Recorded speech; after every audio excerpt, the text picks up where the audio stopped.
ሰላም ቤተሰብ፣ ሚስተር ሶል ነኝ። በዩቲዩብ መጥቻለሁ። በዚህ ዩቲዩብ ቻናል የተለያዩ የማትሪክ የሂስትሪ ጥያቄዎችን የ12ኛ ክፍል የማትሪክ የሂስትሪ ጥያቄዎችን ከ9ኛ እስከ 12ኛ ክፍል የተለያዩ ኮንቴንቶችን በዚህ ቻናል የምንስራ ይሆናል። ዛሬ ይዤላችሁ የመጣሁት የ12ኛ ክፍል የሂስትሪ ማትሪክ ጥያቄ የ2025 ጂሲ ወይም ደግሞ በኢትዮጵያ የ2017 ኢሲ የሂስትሪ ማትሪክ ጥያቄ ነው ይዤላችሁ የመጣሁት። ወደ አንደኛ ጥያቄ እንምጣ።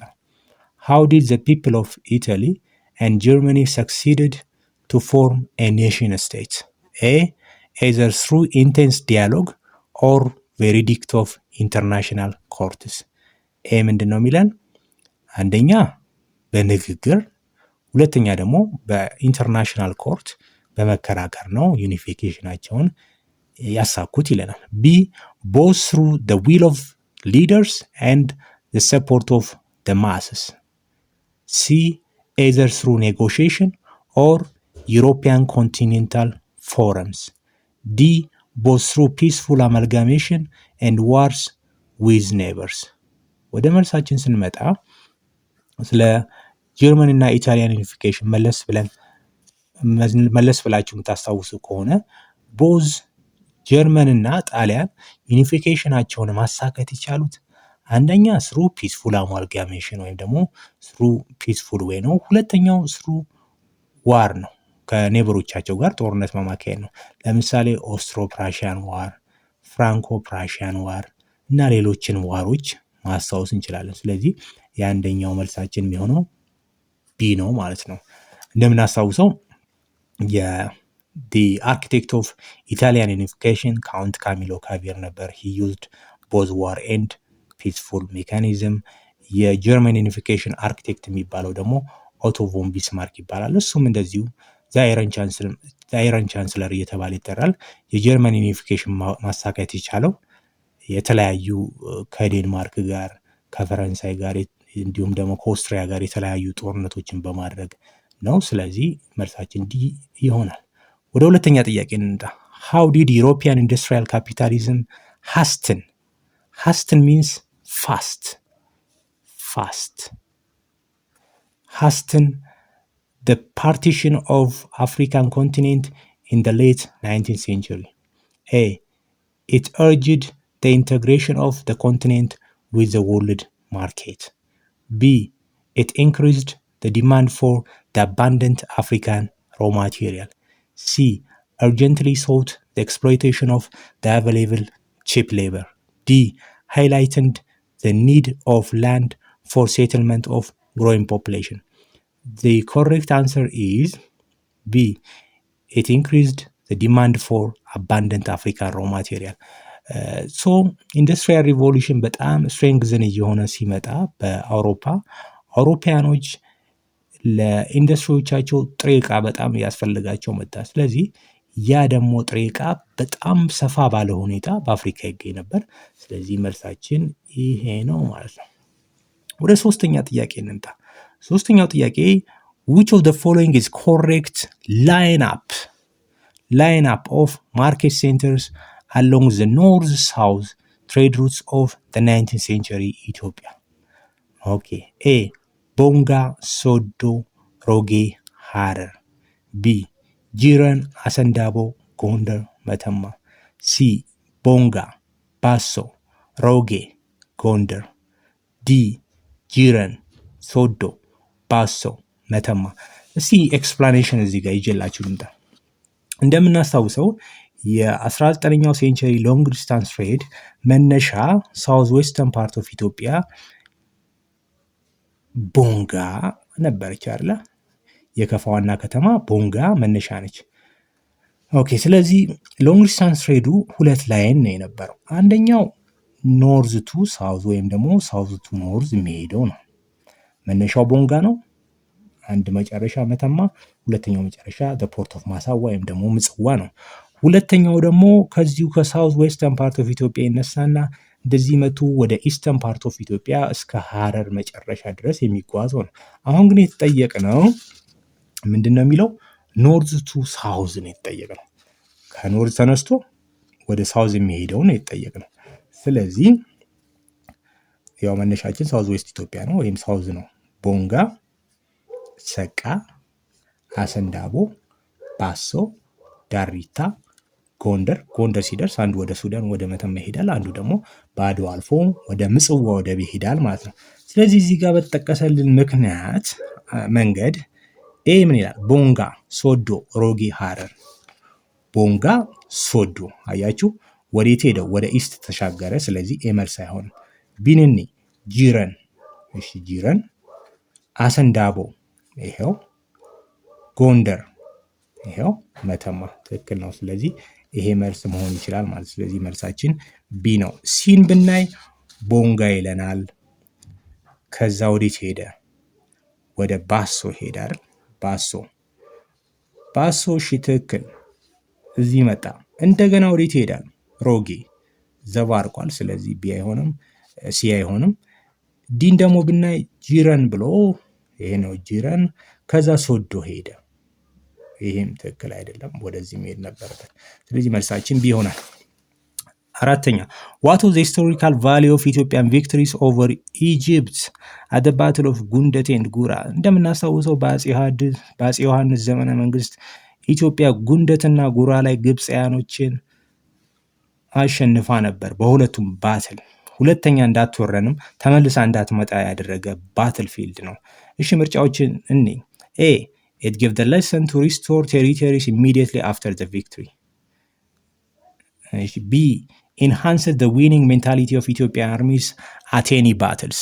C indicated that our military have potential to win Egypt yet. D it revealed that the courageous and unity of Ethiopian people.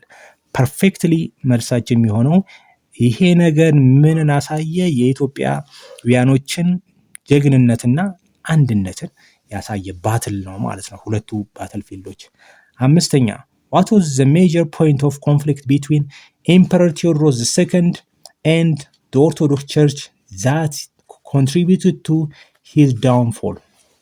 ኦኬ ለአፄው ቴዎድሮስ መውደቅ ከቸርች ጋር የነበረው ኮንፍሊክት ምንድን ነበረ ነው የሚለን። A it aimed to confiscate and redistribute the church land. አፄ ቴዎድሮስ የቤተ ክርስቲያን መሬትን ወስዶ እንደገና ለገበሬ ለማስተላለፍ ወይም ለመስጠት መወሰኑ። B desired to limit the role of the church in local administration. ቤተ ክርስቲያን በአካባቢ አገዛዝ ላይ ያላትን ሚና ለመቀነስ ማሰቡ። C attempted to enforce religious unity for centralization. ኦኬ ለሃይማኖታዊ አንድነትን ለማዕከላዊ መንግስት መመስረቻነት ለመጠቀም ማሰቡ። D interested to ordinate an Ethiopian native patriarch. Okay, the answer is because Emperor Theodorus tried to confiscate and redistribute church land. የቤተ ክርስቲያንን መሬት ወስዶ መሬት ለሌላቸው ገበሬዎች ሪዲስትሪቢዩት ለማድረግ ማቀዱ ከቸርች ጋር ኮንፍሊክት ውስጥ እንዲገባ እና ወደ መውደቅ እንዲሄድ ምክንያት እንደሆነ እናስታውሳለን። አክቹዋሊ ለአፄ ቴዎድሮስ መውደቅ ሁለት ምክንያቶች ነበሩ። አንደኛው ኢንተርናል ፋክተር ነው፣ ሁለተኛው ኤክስተርናል ፋክተር ነው። ኢንተርናል ፋክተሩ አሁን ያወራ ነው ከቸርች ጋር የነበረው ኮንፍሊክት ነው፣ ከኢትዮጵያ ኦርቶዶክስ ቸርች ጋር የነበረው ኮንፍሊክት ነው። አንደኛ የዲያቆን እና የፕሪስት ነምበር ኦፍ ዲያከንስ ኤንድ ፕሪስት ለመቀነስ መነሳቱ ነው። ሁለተኛ ቸርች ላንድን ኮንፊስኬት እና ሪዲስትሪቢዩት ለማድረግ መነሳቱ ነው። ኤክስተርናል ፋክተሩ ግን ከብሪቲሽ ጋር የነበረው ኮንፍሊክት ነው እና ኢሚዲየት ኮዙ ለመውደቅም ከብሪቲሽ ጋር መቅደላ ላይ ያደረገው ጦርነት እና እጄን አልሰጥም ብሎ ራሱን ያጠፋበት ባትል ነው ማለት ነው። መልሳችን ዞሮ ዞሮ ኤ ነው የሚሆነው። ወደ ስድስተኛው ጥያቄ እንመጣለን። ስድስተኛ ጥያቄ which of the following was the consequence of Menelek's expansion to the southwest and southeast? ኦኬ የሚኒሊክ ወደ ደቡብ ምዕራብና ወደ ደቡብ ምስራቅ ያደረገው መስፋፋት ምን ውጤት አመጣ? A it completed the cultural assimilation of the various ethnic groups. B. It paved the way for the creation of today's map of Ethiopia. C. It led to the establishment of Eritrea as an Italian colony. D. It pushed the Europeans further toward the Red Sea coast. ትክክለኛው መልሳችን ምንድን ነው? ቢ ነው የሚሆነው። ምክንያቱም ኢምፐረር ሚኒሊክ ወደ ደቡብ ምዕራብ፣ ወደ ደቡብ ምስራቅ ያደረገው የግዛት ማስፋፋት ይህ ነገር አሁን ያላችውን ጀበና ቅርጽ ያላትን ኢትዮጵያ ቴሪቴሪ ለመፍጠር ትልቅ ሚና ነበረው። ምክንያቱም ባትል ኦፍ አድዋ ከተከናወነ በኋላ ኢምፐረር ሚኒሊክ ከኢታሊ፣ ከብሪቲሽ፣ ከፍራንስ ጋር ቴሪቶሪያል ዴሊሚቴሽን ወይም ደግሞ የግዛት ወሰን ተፈራርሞ ኢትዮጵያ አሁን ያላትን ቅርጽ እንድትይዝ ያደረጋት ሚኒሊክና ሚኒሊክ ብቻ ነበር። ስለዚህ ቢ ይሆናል መልሳችን። ሰባተኛ what was the basic characteristics of the diarchy period in Ethiopian history? A. The period ended with the perpetuation of Zewdi's power. B.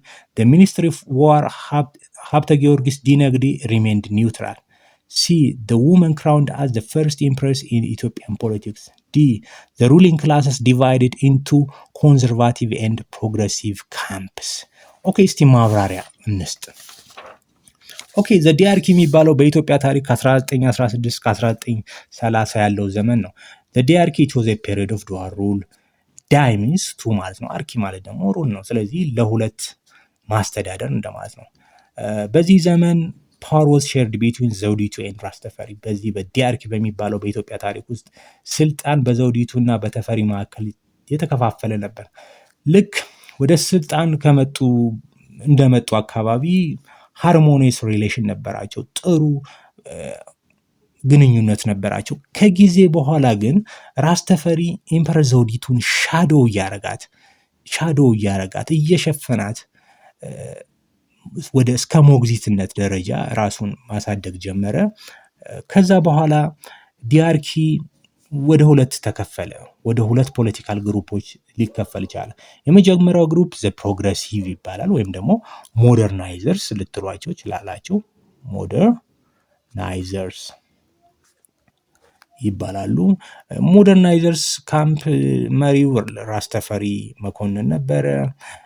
ኢት ኮንሲስትድ ያንግ ኤጁኬትድ ኤንድ ሞር ኢንላይትንድ ኖቢሊቲ፣ እንዲሁም ደግሞ ዩሮፒያን ሌጌሽንስ የአውሮፓ ዋና እና ግሬት ፓወርስ የሚንብላቸው ብሪቲሽ፣ ፍራንስ፣ እነዚህ የመጀመሪያዎቻቸውን ኤምባሲ ኢትዮጵያ ውስጥ የከፈቱት እነዚህ ሀያላን ሀገሮችም የራስ ተፈሪ ደጋፊዎች ነበሩ ማለት ነው። እሺ ሁለተኛው ግሩፕ ኮንሰርቫቲቭ ግሩፕ ይባላል፣ ወይም ደግሞ ወግ አጥባቂው ወይም ደግሞ ትራዲሽናሊስት እየተባሉ ይጠራሉ። ትራዲሽናሊስትም እየተባሉ ይጠራሉ። ማን ይይዛል? ኢምፐረር ዘውዲቱ አለች፣ ፊት አውራሪ ሀብተ ጊዮርጊስ ዲነግዴ፣ ሚኒስትሪ ኦፍ ዋር አለ፣ ኦልድ ሸዋን ኖቢሊቲዎች አሉ። ኦኬ አሁን ዲያርኪ ምንድን ነው የሚመስለው? መገለጫ ባህሪው ምን ይመስላል ነው የሚለው። ቢም ብናይ ሚኒስትሪ ኦፍ ዋር ፊት አውራሪ ሀብተ ጊዮርጊስ ሪሜንድ ኒውትራል ነበር እንዴ? በፍጹም ኒውትራል አልነበረም። ሂ ዋዝ ኤ ሜምበር ኦፍ ዘ ኮንሰርቫቲቭ ካምፕ። ስለዚህ መልስ አይደለም። ሲኔ ዘ ውመን ክራውንድ አዝ ዘ ፈርስት ኢምፕረስ ኢን ኢትዮጵያን ፖለቲክስ፣ የመጀመሪያዋ ሴትማ አይደለችም። እቴጌ ምንትዋብም ሌሎችንም ማንሳት እንችላለን ወደኋላ ተመልሰን። እሺ የሰባተኛው መልስ ምንድን ነው የሚሆነው? the ruling class divided into conservative and progressive camps፣ ወደ ሁለት ተከፍሎ ነበር። ስምንተኛ what was the aim of the tripartite treaty of 1906? የትራይፓርታይት ትሪቲ ምንድን ነበር ኤሙ? ትራይፓርታይት ትሪቲ ምንድን ነበር? የተፈረመው 1906 ነው። ኢምፐረር ሚኒሊክ ቤድ ራይድን ፔሸንት ከሆኑ በኋላ ወይም ደግሞ ሚኒሊክ ስትሮክ በሽታ ይዟቸው ከታመሙ በኋላ ነው ይሄ ነገር የተፈረመው። it was signed between the three neighboring colonial powers፣ በሶስቱ የቅኝ ገዢ ጎረቤታሞች መካከል ነው የተፈረመው። ብሪቲሽ፣ ፍራንስ፣ ኢታሊያን ሶማሊላንድ ትገዛለች።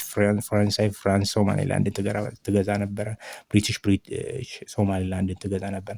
እነዚህ ምን አስበው ነው የተፈራረሙት?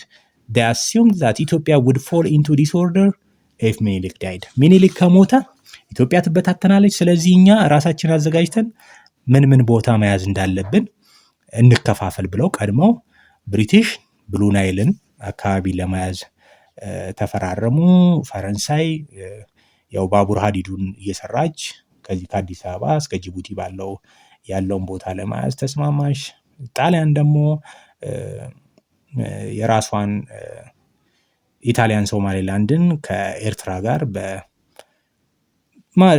በባቡር ለማገናኘት ኤም አድርጋ ነበር ማለት ነው። ወደ መልሳችን ስንመጣ ኤ ምን ይላል? arranged the partition of Ethiopia among the European powers። በቃ ኢትዮጵያን እንዴት እንቀራመታት ብለው ነው የተስማሙት። 9ኛ which of the following is true about the administration of Ethiopian empire between 1916 up to 1935? A. It shared equality between church and the state. B.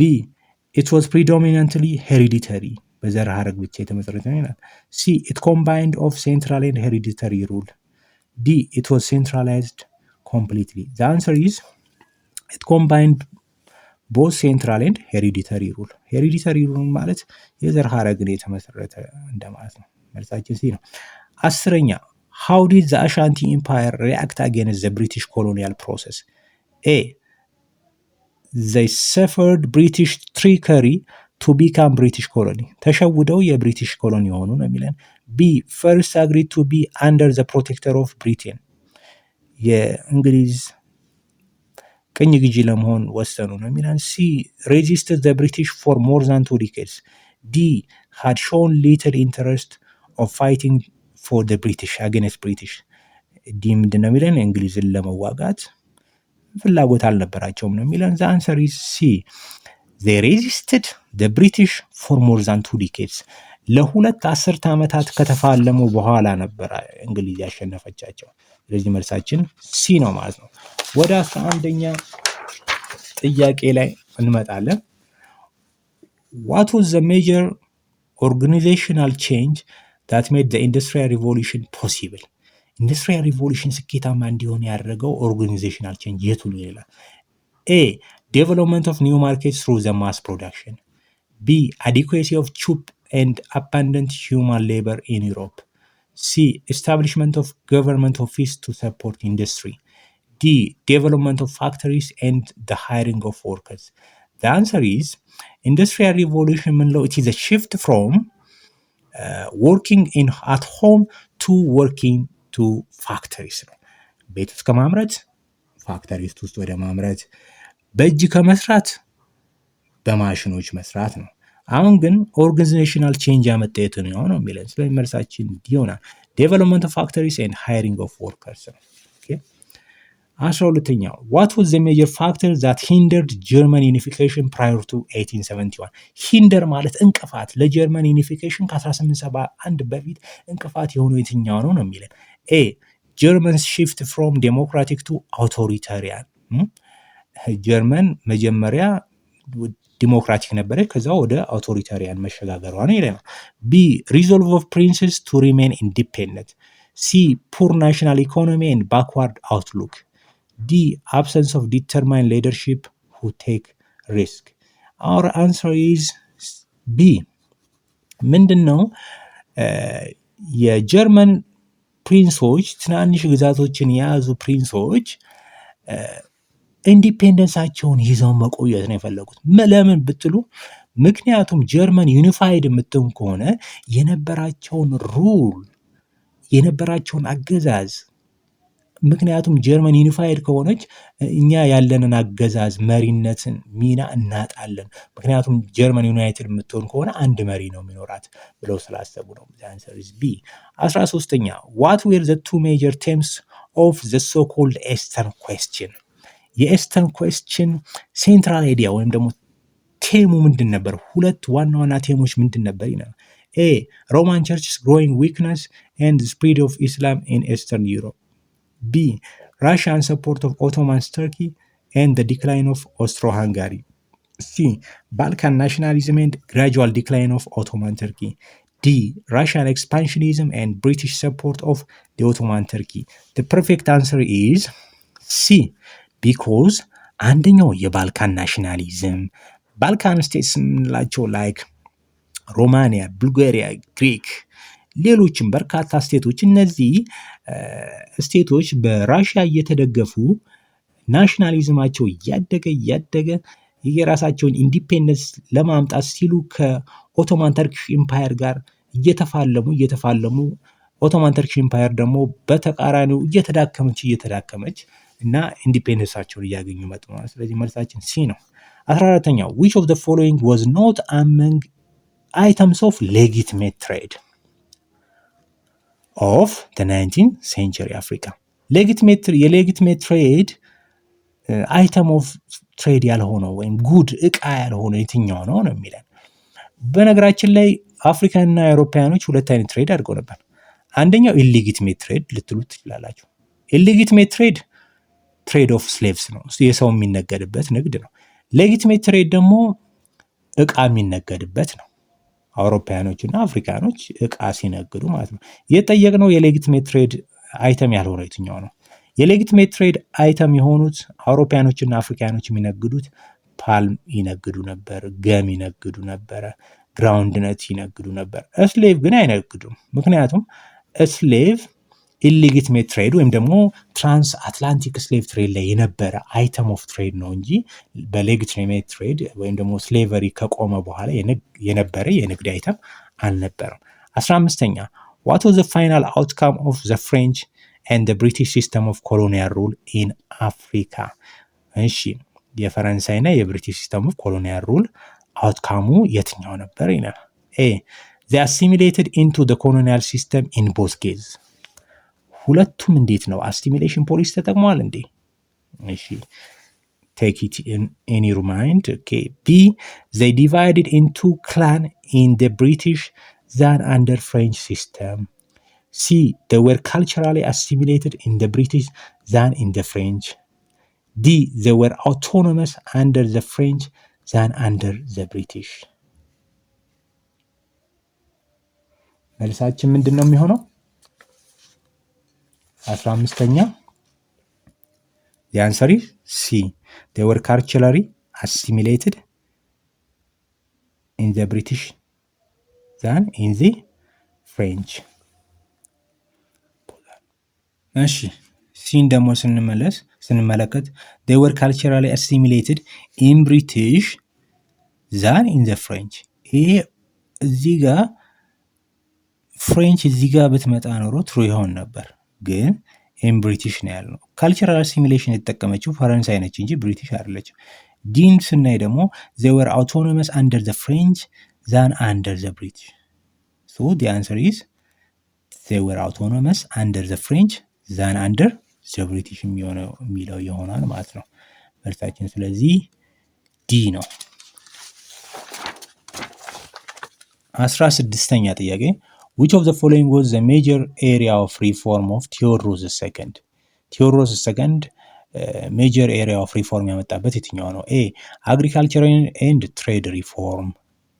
B religion and cultural reform. C government and administrative structure. D military organization and armament. The correct answer is D. ምክንያቱም ኢምፐረር ቴዎድሮስ ሚሊተሪ ኦርጋናይዜሽን ላይ ትልቅ ለውጥ አምጥቷል። አንደኛ ናሽናል አርሚ ኦርጋናይዝ አድርገዋል። ሚሊተሪ ታይትሎችን ኢንትሮዲውስ አድርገዋል። ላይ ካስት 10 አለቃ፣ 50 አለቃ፣ ሻለቃ፣ 100 አለቃ እንዲሁም ደግሞ የጦር መሳሪያዎችን ለመስራት ሞክሯል። ለምሳሌ ጋፋት ላይ ትልቁ መድፍ ሴባስቶፖልን ማሰራት ችሏል። ስለዚህ ቴዎድሮስ የሚታወቀው በእነዚህ ሁለት ነገሮች ነው ማለት ነው። ዲ ነው መልሳችን። 17ኛ how did the land tenure system of the imperial regime of Ethiopia affect economic development of the country? A not allow the buying and selling of land. B subjected big landowners to heavy taxation. C peasants produced less due to exploitation. D prevented the utilization of cash crop farming. Our correct answer is peasants produced less due to exploitation. The answer is C. 18ኛ why was the victory of Adwa in fact unique development in Africa? A it increased the prestige and standing of Ethiopian globally. B it convinced Europeans that Ethiopia was truly distinctive. C. It served as an emblem for other African states to end colonialism. D. It was the only case in which African army defeated European. ምንድን ነው የሚለን ጥያቄያችን? Why was the victory of Adwa in fact unique development in Africa? ለየት የሚያደርገው ምንድን ነው? The correct answer is it was the only case in which African army defeated European. ብቸኛዋ የአፍሪካ ጦር አውሮፓን ያሸነፈ የመጀመሪያው የአፍሪካ ጦር ያው ኢትዮጵያኖች ብቻ ናቸው ማለት ነው። 19ኛ which of the following refers to the weakness of ልጅ ኢያሱ? የልጅ ኢያሱን ድክመት የሚገልጸው የትኛው ነው? A. lack of attention to government office. B. failed to win support of the church. C. exercised all political power without regent. D. had close relationship with the Germans. The correct answer is lack of attention to government office ነው። ቢሮ አይገኝም በጭራሽ ከተማ ውስጥ አይገኝም፣ አዲስ አበባ አይገኝም። 20 which of the following helped the fascist force to score victory against the Ethiopian army in 1935 to 1936 war? A. absolute superiority in military technology and armaments. በጦር መሳሪያ እና በሚሊተሪ ቴክኖሎጂ ሱፔሪየር መሆናቸው ነው ይላል። ቢ ኮኦፕሬሽን ኤንድ ሰፖርት ዳት ዴይ ጎት ፍሮም ኢትዮጵያን ትሬተርስ፣ ከኢትዮጵያ ከሃዲዎች ያገኙት ትብብርና ድጋፍ ነው ይላል። ሲ ባድ ሊደርሺፕ ኤንድ ኢናቢሊቲ ኦፍ ኢምፐረር ኃይለ ሥላሴ። ዲ ኮንፍሊክት ኤንድ ራይቫልሪ አመንግ ኢትዮጵያን ሪጂናል ሊደርስ።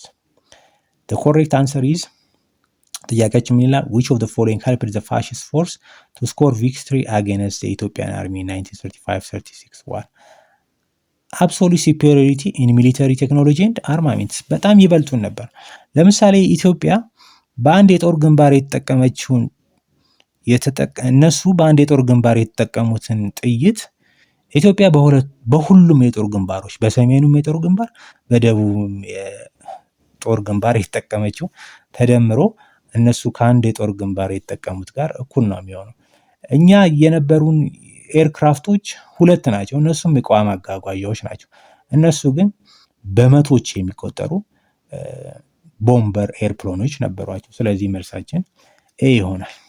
21ኛ how did the Ottoman Turkey diminish European dominance in the Mediterranean region in the 15th and 16th century? A. spread the Turkish language. B. refused to trade with Europeans. C. expanded Christianity in the region. D. conquered vast territories of the region. How did the Ottoman Turkey diminish European dominance in the Mediterranean region in the 15th and 16th century? A. spread the Turkish language. B. refused to trade with Europeans. C. expanded Christianity in the region. D. conquered vast territories of the region. The correct answer is ይሄ በቀጣይ የምንሰራው ስለሆነ ከ21ኛው ጥያቄችን 21ኛዋን ሰርታችሁ ጠብቁኝ። በቀጣይ ቪዲዮ እስከምንገናኝ ዩቲዩብ ቻናላችንን ሰብስክራይብ አድርጎ፣ ላይክ አድርጎ፣ ኮሜንት አድርጎ። አመሰግናለሁ።